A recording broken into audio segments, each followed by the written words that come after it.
Good evening, America, and welcome back to the official USARK channel. My name is Garrett Hartle. I'm just here as a goof with the truth, and you're going to want to watch this video to the end because we do have another alert coming after we talk about something else first.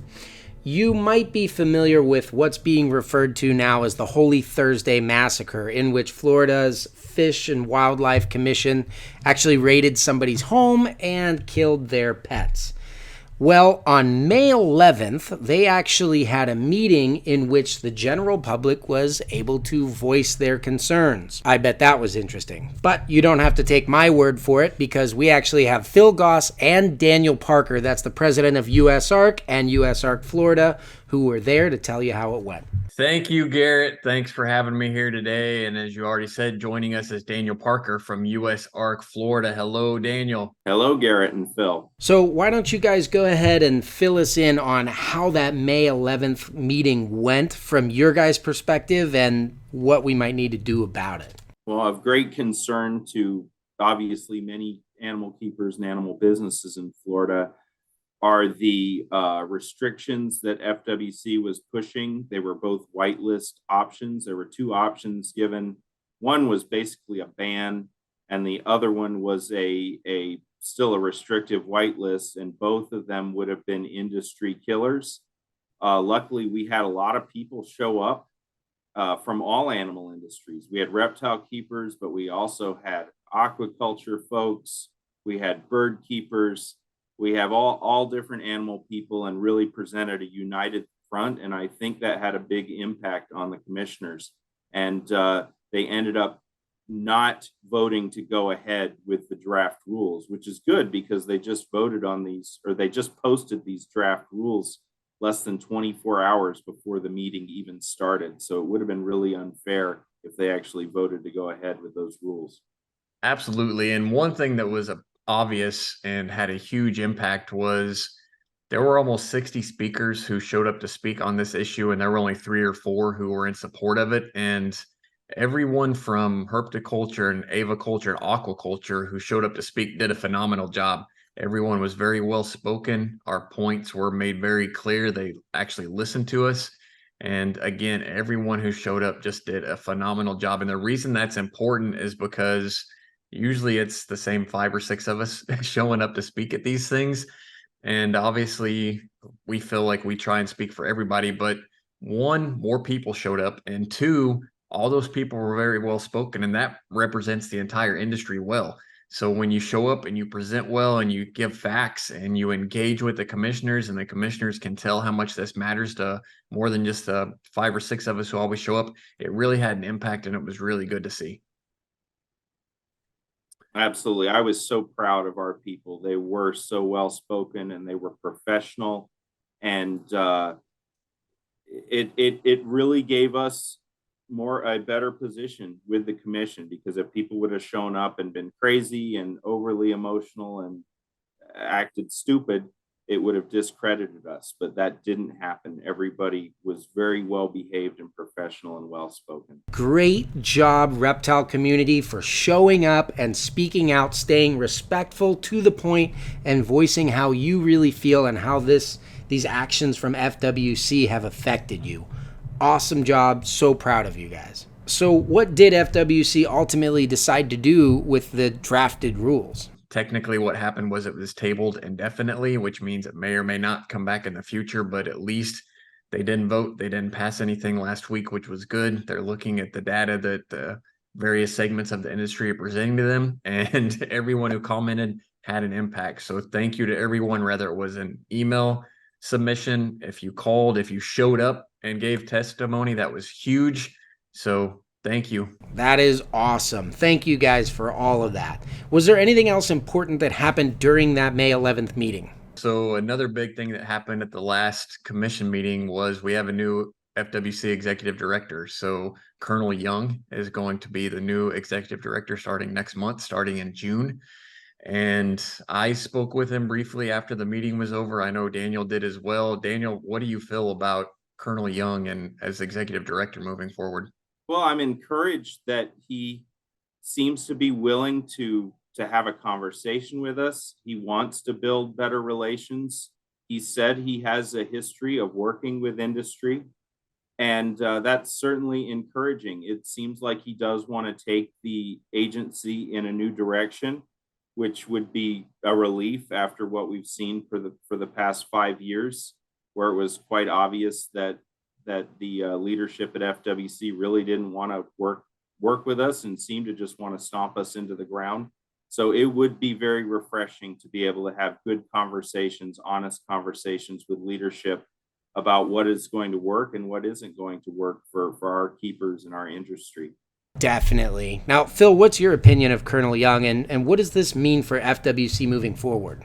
Colonel Young seems to be level-headed, and hopefully he will listen and hear us, not just listen to us, but actually pay attention. And again, he's saying all the right things, and he seems sincere in his words. So I think it's promising move going forward, and certainly I think we have a much better chance moving forward with FWC with someone with a law enforcement background versus someone with a biased biology background. So, the last two, the temporary and the acting executive director, basically told us they didn't want anything that could live in Florida being in Florida, which is, the entire aquaculture and herpetoculture industry. So certainly someone from law enforcement who can understand that people can be responsible and still work with things that possibly are problems for others. Again, I think it looks good, and I hope Colonel Young sticks to his word, but I'm glad to see him there. So obviously, as a lot of you know, most of the reptile industry people showed up at that meeting in response to those April 6th brutal killings of somebody's pet inside of their home. Can you guys tell us a little bit more what happened in regards to that conversation? Well, I think that it started at the beginning of the day. Things happened kind of out of order because Chairman Barreto brought Colonel Young up to give kind of a briefing on what happened on April 6th. And Chairman Barreto told us, in fact, he told me in a clip that a lot of you have already seen, that we're going to have some facts for you tomorrow. And that was the day before. And Colonel Young kind of went up there and just kind of repeated what we've already heard from FWC's statements. There wasn't really anything new. We disagree with parts of that statement. I don't want to focus too much on that. Like I said, we are trying to build a good relationship with Colonel Young going forward, and he's just giving the line of the agency on this. We wish that the agency would have given an apology or kind of admitted more fault, but Chairman Barreto did say that they did some things wrong, or at least the optics weren't good. It wasn't really a full-on apology. But there were certainly a lot of speakers that had things to say about that. Our USARK Florida board member, Ivan Alfonso, who is a veterinarian, got up and spoke rather eloquently about this not being the proper euthanasia protocol for captive animals. It really didn't even follow the euthanasia protocol for wild animals. On the FWC website, we see a two-step process for euthanizing wild pythons that involves either the bolt gun or shooting in the head, followed by destruction of the brain, which kills all sensory impulse of the brain. I mean, it's things that we unfortunately have had to talk about that aren't nice to talk about. But Ivan believes that the captive animals under the American Veterinary Medical Association guidelines should have been given chemical anesthesia. They should have been made more comfortable if they had to be killed, which he did not even concede that was necessary. So we had a lot of people attacking it from all angles. And again, I thought most of our people were very professional and very well spoken.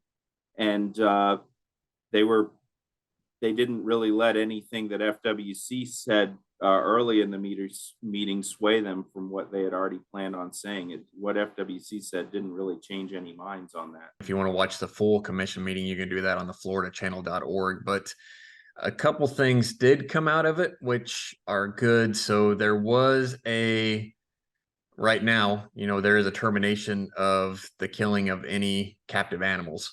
Unless, there would be some crazy circumstance, like say a tiger got loose or something and was roaming the public streets. Obviously that would be an extraordinary circumstance. But again, as of right now, FWC from Colonel Young has said that they will not repeat this. So if a situation like this did ever rise again, it would be handled differently and wouldn't be handled in the way it was. So that was good to hear. And also, a hard part of having a job like executive director, Colonel Young had to get up there and read that statement, but they were not Colonel Young's words. That was written by FWC, and then he has to get up there and read it. One thing that FWC did talk about in the meeting that is still concerning is that they've provided us with all the information and they haven't. We've made requests for all of the body cam and all documents related to this euthanasia and other animal euthanasias by FWC, and they have not complied with those, which are sunshine law requests here in Florida. So we're going to continue to press them on that.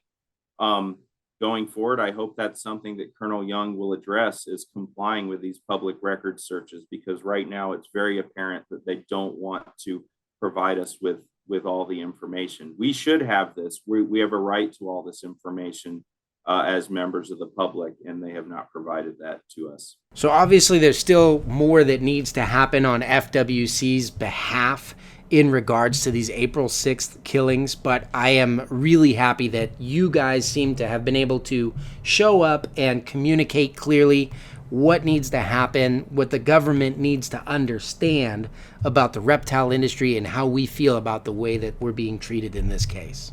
I don't know about you guys, but I'm very encouraged that the reptile industry is becoming better and better at this process of standing up and making their voices heard.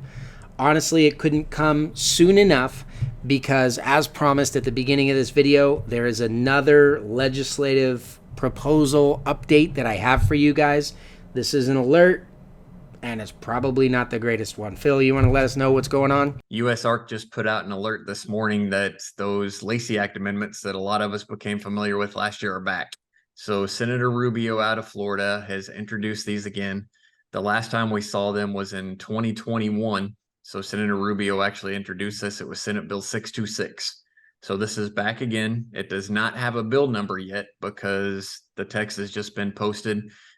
Hasn't received a bill number yet, so we can't refer to a bill number, but our alert will keep everybody updated on what's happening with that. So go to usark.org and check that out. But again, those Lacey Act amendments that would make it illegal to transport certain species across state lines, it actually creates an import whitelist, which means if a species is not on that list, it cannot be imported into the U.S.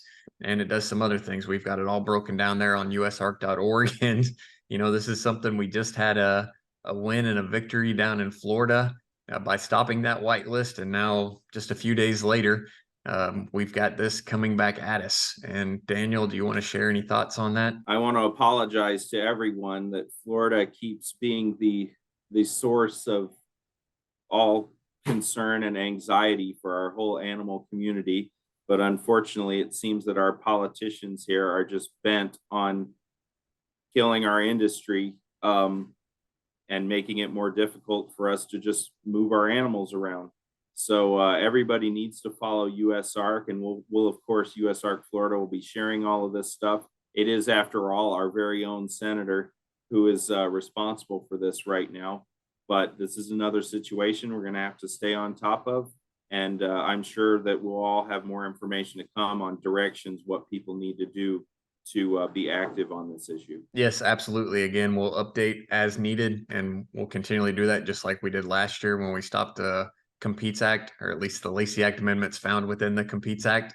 And again, this just happened, and this is not just reptile and herpetoculture that's affected. So this will hit heavy, especially aquaculture as well, because a lot of those fish species coming in may not be on that white list to be imported into the U.S. So, talk to animal people. If you didn't follow it last year, we'll be unfortunately rehashing a lot of that material that we put out to inform people with an FAQ and everything you need to know about this. So thanks to USARK Florida for sharing this. They actually already shared our social media post on that, so we appreciate that. We'll see if it gets as bad as the Competes Act, but it is back out there, and so we've got to address it again. Yes, thank you guys. Now everybody, it's really important that we're going to stay on top of this one.